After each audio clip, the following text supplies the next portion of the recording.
میں آج کو ایک واقعہ سناتا ہوں، آج سے تقریباً 40 سال پہلے کا۔ ہمارے یہاں شوگر مل میں ایک انجینئر آئے نئے، مکینیکل انجینئر تھے، چیف انجینئر تھے۔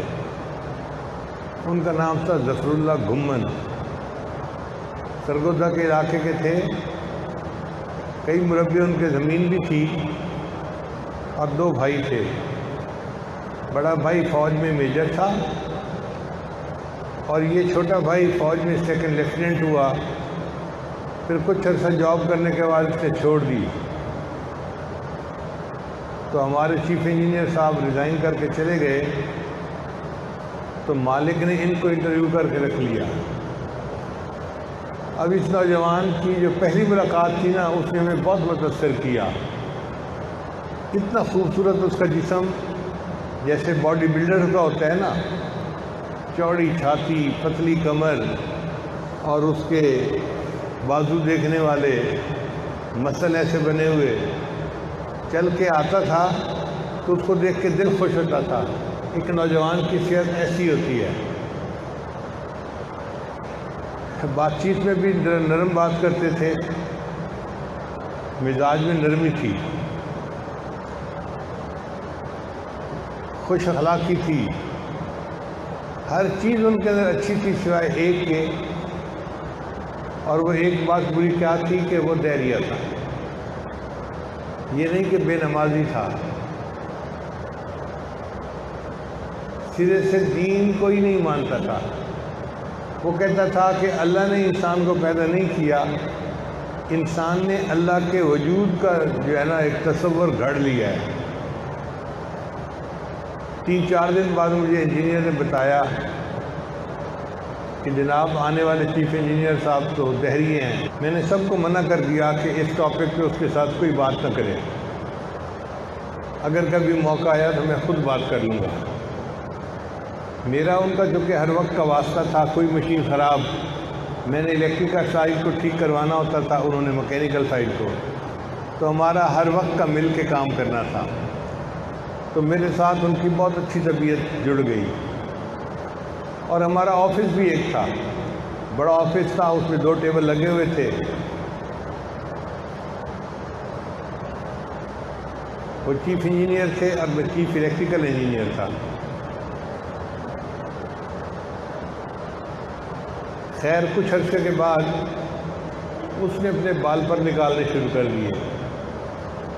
پہلے تو خاموش رہتا تھا، پھر لڑکوں کو بھی کہنا شروع کر دیا، کیا تم نمازیں پڑھتے ہو، جہالت پھیلاتے ہو، یہ کرتے ہو، وہ کرتے ہو، اور میں تو کامریڈ ہوں، میں تو کمیونزم کو مانتا ہوں، میں تو ایولیوشن تھیوری پہ عمل کرتا ہوں،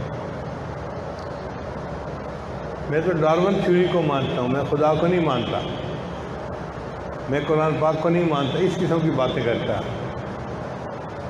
اب دل آزاری تو ہماری بہت ہوتی، مگر چونکہ جاب تھی تو اس کا تقاضے بھی پورے کرنے تھے۔ میں نے سب کو کہا ہوا تھا کہ جو یہ کہے مجھے بتاتے جاؤ، جواب نہ دو، خاموش رہو۔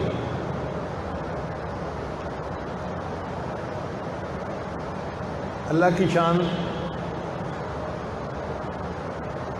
وہ اپنے ذاتی معاملات میں مجھ سے مشورہ کرتا تھا۔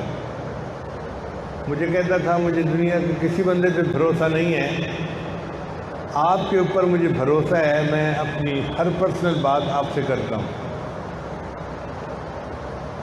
خیر کوئی 3-4 سال اس طرح گزر گئے، ہماری دوستی پکی ہو گئی، مگر وہ جاب کے حد تک تھی، جاب کے علاوہ نہیں تھی۔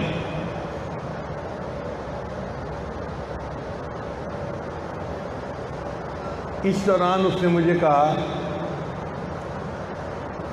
کہ میری امی نے مجھے کہا ہے کہ تمہاری عمر 26 سال ہو گئی، اب تمہاری شادی کرنی ہے، جہاں تم کہو گے وہیں شادی کروں گی۔ اب چونکہ لڑکا خوبصورت بھی تھا اور تنخواہ بھی بہت زیادہ تھی، اور اپنا مکان تھا، اور والدین کے والد کے 2-4 مربع زمین بھی تھی، بلکہ باغ سے کنو کے، کروڑوں پتی گھر کا بچہ تھا، تو صاف ظاہر ہے جہاں بھی رشتہ جاتا وہ قبول کرتے۔ مجھے کہنے لگا جی کہ بتائیں میں کیا کروں۔ میں نے کہا بھئی آپ اپنا ارادہ ظاہر کریں لوگوں پہ کہ میں آج کل رشتہ دیکھ رہا ہوں، تو جو لوگ انٹرسٹڈ ہوں گے وہ آپ سے رابطہ کریں گے۔ اللہ کی شان دیکھیں جی کہ 5 دن کے اندر کوئی 1000 رشتے آ گئے۔ کوئی فوج کے جنرل کی بیٹی ہے، کوئی بریگیڈیئر کی، کوئی کرنل کی، کوئی بڑے انڈسٹریلسٹ کی بیٹی ہے، کوئی سیاستدان کی بیٹی ہے۔ کہنے لگے جی اب میں کیا کروں؟ میں نے کہا بھئی آپ ایسا کریں کہ ان 1000 رشتوں کی ساری درخواستیں پڑھیں، اور جو فیملیز آپ کو ایسے لگتی ہیں نا کہ دین کے اعتبار سے یا اپنے رتبے کے اعتبار سے ہمارے برابر ہیں، ان کو شارٹ کٹ کر لو 50 کے قریب، پھر ان کے ساتھ ذرا ملو جلو تو پتہ چل جائے گا کہ کہاں پہ زیادہ بہتر رشتہ ہے۔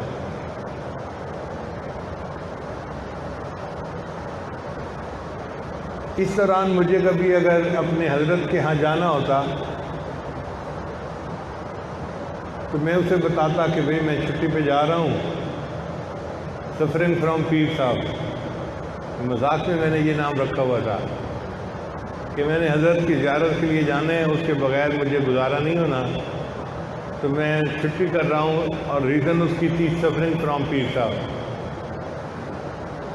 تو وہ ہنستا اور مجھے مسکرا کے کہتا کہ بھئی آپ بھی اتنے لکھے پڑھے بندے ہیں اور آپ بھی جہالت پھیلانے جاتے ہیں۔ میں نے کہا یہ تو انڈرسٹینڈنگ کی بات ہے، آپ کو نہیں انڈرسٹینڈنگ صحیح بات کی تو میں کیا کر سکتا ہوں۔ ایک وقت آئے گا کہ آپ کو جب سمجھ آئے گی پھر آپ پچھتائیں گے۔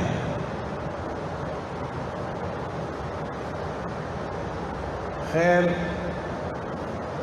ایک ہمارا ورکر فوت ہو گیا، اس کے جنازے میں سارے لوگ شریک ہوئے، تو اس نے واپس آ کے انجینئر سے بات چیت کی۔ میں قبرستان گیا تھا اور میں نے 10-15 قبروں کو ہاتھ لگا کے دیکھا، ان میں سے گرم تو کوئی بھی نہیں تھی۔ یعنی یہ مذاق کر رہا تھا کہ قبر کا عذاب ڈھکوسلا ہے، سائنس اس کو نہیں مانتی، لہٰذا یہ فضول چیز ہے۔ تو کہنے لگا میں نے تو 10-15 قبروں کو ہاتھ لگایا، کوئی بھی گرم نہیں تھی۔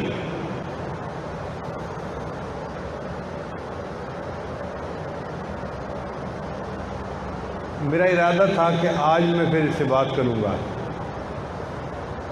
ہماری میٹنگ لمبی ہوتی گئی۔ اس دوران ایک انجینئر آیا، مکینیکل کا تھا۔ وہ اسے کہنے لگا جی کہ میں پریشان ہوں، میری والدہ بیمار ہے، مجھے تنخواہ ایڈوانس چاہیے، یعنی مہینہ ختم ہونے سے پہلے دے دیں۔ تو اس نے درخواست پہ سائن کر دیے، اور سائن کرنے کے بعد اس نے اسے کہا کہ یار تم ہر وقت روتے رہتے ہو کہ پیسہ آئے گا کہاں پہ، اور میں ہر وقت پریشان رہتا ہوں کہ پیسہ لگاؤں گا کہاں پہ۔ وہ لڑکا تو چلا گیا۔ میں نے اس سے بات کی، میں نے کہا دیکھیں ظفر اللہ صاحب، آپ نے جو بات کی ہے نا کہ میں تو پریشان رہتا ہوں کہ پیسہ لگاؤں گا کہاں پہ، یہ تکبر کی بات ہے، اور تکبر کی سزا دنیا میں لازمی ملتی ہے۔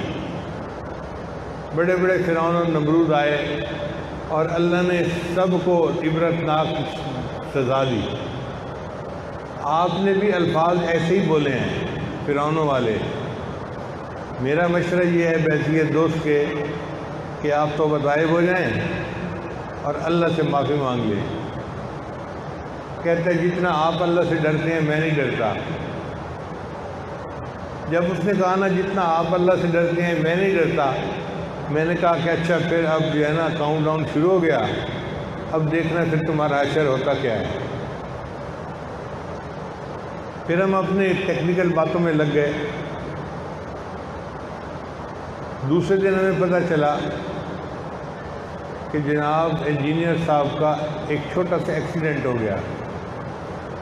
وہ شام کو اپنے سائیکل موٹر پہ جا رہے تھے، زمین پہ گر گئے، چوٹیں آ گئیں، آج ڈیوٹی پہ نہیں آئے. دوپہر کے وقت میں ان کے پاس گیا توا پرسی کے لیے، تو میں نے پوچھا کیا ہوا؟ کہنے لگے بس سائیکل موٹر چلا رہا تھا، نئی موٹر سائیکل تھی اور سامنے گاڑی بھی نہیں تھی، یہی توبہ روڈ کے اوپر. پتہ نہیں اچانک آنکھوں میں اندھیرا آیا اور میری سائیکل جو تھی وہ ایک درخت کے اندر جا کر لگی.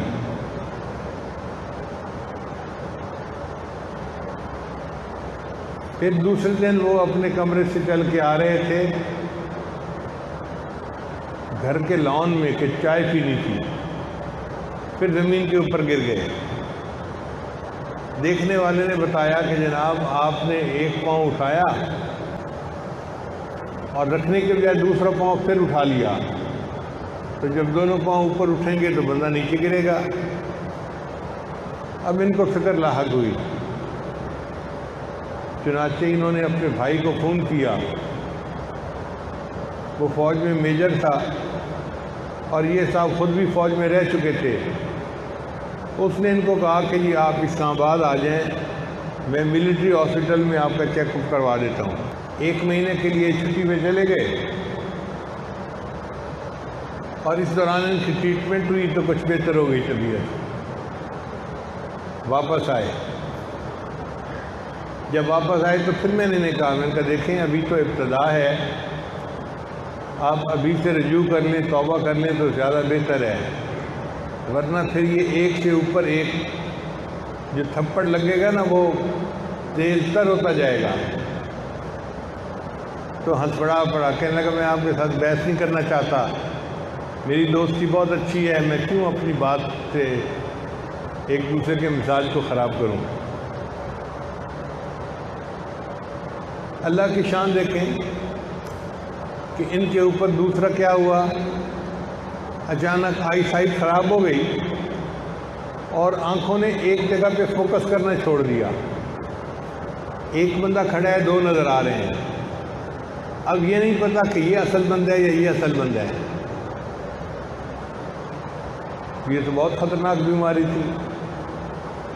چنانچہ ان کو سب نے کہا کہ آپ تو فیکٹری کے اندر داخل ہی نہیں ہو سکتے، آپ سمجھیں گے کہ مشین یہاں ہے اور مشین یہاں ہوگی اور ایکسیڈنٹ ہو جائے گا. لو جی فیکٹری میں جانا بند، دفتر تک مقید ہو کے بیٹھ گئے. 1 ہفتہ اس طرح گزرا. 1 ہفتے کے بعد پھر تیسری نشانی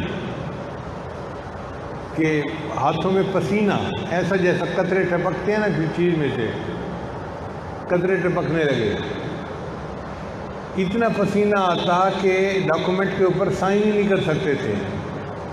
جو ڈاکومنٹ سائن کرو اسی کے اوپر پسینے کے قطرے گرے ہوئے ہیں. اب پریشانی اور بڑھ گئی کہ میں تو کاغذ کے اوپر سائن کرنے کے قابل بھی نہ رہا. خیر اس دوران علاج ان کا چلتا رہا مگر معاملہ ایسا ہی رہا. پھر اس کے بعد ان کو 4تھے نمبر پہ بخار ہوا. پھر یہ 2 مہینے کی چھٹی پہ چلے گئے. 2 مہینے کے بعد میرے دل میں خیال آیا کہ جا کے ان کی طبیعت کا پتہ تو کرنا چاہیے. چنانچہ میں یہاں سے گاڑی پہ اکیلا سرگودا ان کے گھر گیا. بڑا عالی شان ان کا گھر تھا. یا اللہ یہ اتنا قوی نوجوان تھا، اتنا خوبصورت نوجوان تھا، اور آج اس کی حالت یہ ہے کہ یہ کروٹ لینے کے بھی قابل نہیں. اس کو کھانا کھلانا تھا تو اس کا بھائی اس کے منہ میں لقمے توڑ کے ڈال رہا تھا، وہ خود لقمہ توڑ کے کھانے کے قابل بھی نہیں تھا. خیر تھوڑی دیر بیٹھے، پھر میں نے کہا کہ میں واپس جاتا ہوں. تو مجھے کہنے لگا کہ آپ تو میری زندگی کے رازدار ہیں، مجھے ایک ایسی بیماری ہے جو لا علاج ہے اور ہو سکتا ہے میری اور آپ کی یہ آخری ملاقات ہو. میں نے اس کتاب کے بارے میں نے اس بیماری کے بارے میں بہت پڑھا ہے. بس میں اب اتنا ویک ہو گیا ہوں کہ اب میرا اٹھنا مشکل ہے۔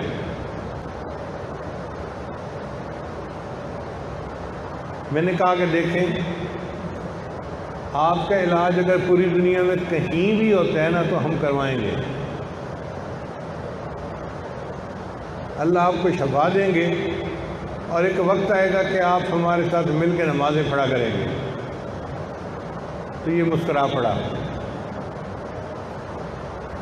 میں نے کہا کہ میں جا رہا ہوں واپس، میں گروپ کے چیئرمین سے بات کرتا ہوں کہ خرچہ کریں اور آپ کا علاج اگر کہیں بھی ممکن ہے تو ہو جائے۔ کہنے لگا ٹھیک ہے۔ لو جی، میں غمزدہ دل کے ساتھ واپس آیا، اور میں نے آ کر اپنے گروپ کے چیئرمین سے بات کی کہ ہمارے چیف انجینئر صاحب ڈیوٹی کے دوران بیمار ہوئے۔ اب کمپنی کو تو اتنا فرق نہیں پڑتا۔ میں نے انہیں کہا جی کہ آپ کی 36 فیکٹریاں ہیں، آپ کو تو پیسے کا کوئی مسئلہ نہیں، آپ اس کا علاج کروا دیں۔ وہ مجھے کہنے لگے بہت اچھا، اب آپ کا یہ پروجیکٹ ہے، دنیا میں جہاں کہیں علاج ممکن ہے آپ اس کا علاج کروائیں، میرے پاس بل لے آنا، میں اپروو کر دوں گا۔ انہوں نے مجھے کھلی چھٹی دے دی۔ میں نے ایک خط لکھا WHO ورلڈ ہیلتھ آرگنائزیشن کو کہ ایک نوجوان ہے، یہ عمر ہے، اور یہ اس کی رپورٹس ہیں، اور اس بیماری کا نام ہے مسٹینیا گریوس۔ اگر دنیا میں کہیں بھی اس کا علاج پاسبل ہے تو آپ بتائیں۔ انہوں نے جواب میں لکھا کہ جی یہ تو لا علاج بیماری ہے، مگر کینیڈا کے ایک ڈاکٹر کی بیوی کو یہ ہو گئی تھی، اس نے دن رات محنت کر کے بیوی کا کامیاب علاج کر لیا۔ ہم آپ کو ایڈریس بھیجتے ہیں، آپ ان سے رجوع کریں۔ چنانچہ ہم نے اس ڈاکٹر کو خط لکھا۔ اس نے جواب دیا کہ میں علاج کر تو سکتا ہوں، مہنگا بہت ہے، ہر دن کے اتنے پیسے لگیں گے، رہائش کے اتنے پیسے، ہوٹل اکاموڈیشن کا اتنا خرچہ ہوگا، ہاسپٹل کا، یہ وہ۔ ہم نے کہا بھئی جو مرضی ہو، علاج کروانا ہے۔ اس نے ٹائم دے دیا جی کہ 15 دن کے لیے میرے پاس آ جائیں۔ میں نے ٹکٹ بھی بنوائی، اور اللہ کی شان دیکھیں کہ PIA کی پرواز کینیڈا اس زمانے میں نہیں جاتی تھی، یا جاتی بھی ہوگی تو ہفتے میں کوئی ایک دن۔ تو مجھے سعودیہ کی فلائٹ ملی۔ میں نے 2 ٹکٹیں بنوائیں، ایک اس کی اور ایک اس کے بھائی کی، تاکہ بھائی اس کو لے کے جائے اور اس کا علاج کروائے۔ پھر میں سارے کاغذات اکٹھے کر کے لے کے گیا، اور میں نے وہاں جا کے ظفر اللہ کو کہا کہ دیکھو ظفر صاحب، آپ کے ویزے بھی لگ گئے، ٹکٹیں بھی بن گئیں، مگر ٹکٹیں سعودی ایئر لائن کی بنی ہیں۔ اب آپ میرے ساتھ وعدہ کریں کہ جب آپ صحت مند ہو کے واپس آئیں گے نا تو آپ واپسی پہ آ کے عمرہ کریں گے۔ تو اس نے ہاں نہیں کی، ایسے سر ہلا دیا، کیونکہ دوستی میں یہ نہ بھی نہیں کر سکتا تھا۔ جب اس نے تھوڑا سا سر ہلایا تو میں نے اس کو بھائی کو کہا کہ دیکھو بھائی، اب انہوں نے میرے ساتھ وعدہ کیا ہے، لہذا واپسی پہ آپ نے عمرہ کروا کے لے کے آنا ہے۔ اس نے کہا جی بہت اچھا۔ لو جی، یہ دونوں بھائی کینیڈا چلے گئے۔ اللہ کی شان دیکھیں کہ 10 دن بعد ہمیں اطلاع ملی جی کہ ظفر صاحب ٹھیک ہو کے واپس آ گئے۔ میں پھر ان کی دوا پرسی کے لیے گیا۔ اب جب ملاقات ہوئی تو یہ چل پھر رہے تھے، تو مجھے دیکھ کے خوشی ہوئی۔ جب آپس میں معانقہ کیا، ملاقات کی، تو یہ مجھے کہنے لگے کھانا پہلے کھائیں گے یا ہم پہلے نماز پڑھ لیں؟ تو میرے لیے تو یہ بہت ہی انتہا کی خوشی کی بات تھی۔ ایک ایسا دہریہ بندہ نماز کی باتیں کر رہا ہے، اللہ کی باتیں کر رہا ہے۔ تو میں نے کہا نہیں، پہلے نماز پڑھ لیتے ہیں، بعد میں کھانا کھائیں گے اور گپے لگائیں گے۔ اس نے میرے ساتھ نماز بھی ادا کی، پھر میں نے پوچھا کہ اپنی کارگزاری سنائیں. کہنے لگا جب یہاں سے ہم کینیڈا گئے تو انہوں نے وہاں پہ لٹا دیا اور پورے جسم کے ساتھ انہوں نے مشینیں لگا لی، پک اپس لگی ہوئی تھیں، یہ بلڈ پریشر ہے، یہ ٹیمپریچر ہے، یہ فلاں ہے، یہ فلاں ہے، یہ فلاں ہے. وہ ڈاکٹر بلڈ کو سینٹریفیوج کیا کرتا تھا، یعنی بلڈ کے ساتھ ایک مشین لگاتا تھا تو بلڈ اس کی مشین میں سے جاتی تھی اور وہاں پہ جو بیماری کا پلازما ہوتا تھا نا اس کو وہ الگ کر لیتا تھا سینٹریفیوگل فورس کے ذریعے سے. ڈاکٹر نے 3 دن کے بعد بتایا کہ میں ایک دفعہ سینٹریفیوج کرتا ہوں تو مریض ٹھیک ہو جاتا ہے، اور آپ کا میں 5 دفعہ سینٹریفیوج کر چکا ہوں اور کوئی فائدہ نہیں ہوا، لہذا مجھے لگتا ہے کہ آپ کی بیماری کا علاج کوئی نہیں. پھر 2 دن اور گزر گئے. پھر اس نے اس کے بھائی کو بلایا اور کہا کہ دیکھو بھائی 7 دن ہو گئے ہیں اور مجھے 1% بھی امید نہیں ہے اس بندے کے بچنے کی، اس نے ہے مرنا، یہیں رہو گے تو 5-10 دن میں یہیں مر جائے گا، اور اگر زندہ چہرہ کسی کو دکھانا ہے تو لے جاؤ اس کو. بھائی نے فون کیا تو ماں نے کہا بیٹا جب وہاں علاج نہیں ہے تو پھر میرے پاس لے آؤ، میں کم از کم 1 مرتبہ دیکھ لوں گی، کوئی بات ہی کر لوں گی. اب اس کا بھائی اس کو واپس آنے لگا. پتہ چلا کہ سعودی عرب کی بھی فلائٹ ہفتے میں 1 تھی کینیڈا کی اس زمانے میں، اور ان کے پاس کوئی عمرے کا ویزا بھی نہیں تھا. تو بھائی نے اس کو جہاز پہ ڈالا اور جدہ پہنچ گیا. اس کا خیال تھا کہ میں جدہ جا کے درخواست کروں گا کہ مجھے پاکستان کی فلائٹ دے دو، مگر وہ بھی فلائٹ فل تھی. تو جدہ والوں نے کہا کہ ہم آپ کو 3 دن کا ویزا دے دیتے ہیں، آپ ہوٹل میں رہنے کے بجائے آپ ایئرپورٹ پہ رہنے کے بجائے ہوٹل کے کمرے میں جا کے ریلیکس کریں اور 3 دن کے بعد جو اگلی فلائٹ ہے نا اس پہ چلے جائیں. چنانچہ بھائی اس کو لے کے ہوٹل کے کمرے میں آ گیا. یہ کہتا ہے کہ میرے ذہن میں خیال آیا کہ میں نے آپ سے وعدہ کیا ہوا تھا کہ میں آتے ہوئے عمرہ کروں گا، تو میں نے بھائی کو کہا کہ عمرہ تو میں کر ہی نہیں سکتا، بیمار ہوں، تو مجھے جگہ تو دکھا کہ کہاں عمرہ کرتے ہیں. بھائی نے اسے ویل چیئر پہ بٹھایا اور حرم لے گیا. کہتے ہیں کہ میں نے جب حرم دیکھا تو میں یہ سوچ رہا تھا اتنے لاکھوں لوگ مگر سب کے دماغ خراب کہ یہ اللہ کو مانتے ہیں. یعنی ایک دہریے بندے کی کیفیت سنیے جو بیت اللہ کے سامنے کھڑا ہے جا کے. وہ کہتے ہیں کہ میں اتنے لوگوں کو دیکھ کے یہ سوچ رہا تھا کہ جہالت کتنی عام ہو گئی، لاکھوں لوگ ہیں اور یہ چکر لگا رہے ہیں، گھوم پھر رہے ہیں اور یہ خدا کو مانتے ہیں جبکہ خدا تو موجود ہی نہیں ہے. کہتے ہیں کہ میں جا کے بس بیٹھا رہا اور بار بار بیت اللہ کو دیکھتا رہا. یہ جو بیت اللہ کو بار بار دیکھنا تھا اسی سے اس کو اللہ نے برکت دے دی. کہتے ہیں کہ جب میرے جانے کا وقت ہوا نا تو اس وقت میں نے کہا کہ چلو میں دعا ہی مانگ لیتا ہوں. تو میں نے یہ دعا مانگی، اے اللہ اگر تو موجود ہے تو مجھے شفا دے دے تاکہ میں کل ویل چیئر کے بغیر چل کے طواف کروں. ایک دہریہ دعا مانگ رہے ہیں بیت اللہ کے سامنے، اور دعا بھی یہ مانگ رہے ہیں کہ اے اللہ اگر تو موجود ہے تو مجھے بیماری سے شفا عطا فرما تاکہ میں چل کے طواف کروں. کہتے ہیں میں نے بھائی کو کہا کہ دوائیاں سب بند، میں نے اب نہیں لینی ہیں. اللہ کی شان کے اگلے دن میرے جسم کے اندر کافی قوت تھی. بھائی مجھے لے کے آیا اور اس دن میں نے طواف کیا اور طواف کے بعد بیت اللہ کے سامنے بیٹھ کے کلمہ پڑھا. اگر ایک دہریہ بندہ بھی حرم میں جا کے دعا مانگتا ہے اللہ اس کو ایمان جیسی دولت عطا فرما دیتے ہیں، تو ایک مومن اگر وہاں جا کر دعائیں مانگے گا تو اللہ اس کی دعائیں کیوں نہیں قبول فرمائیں گے.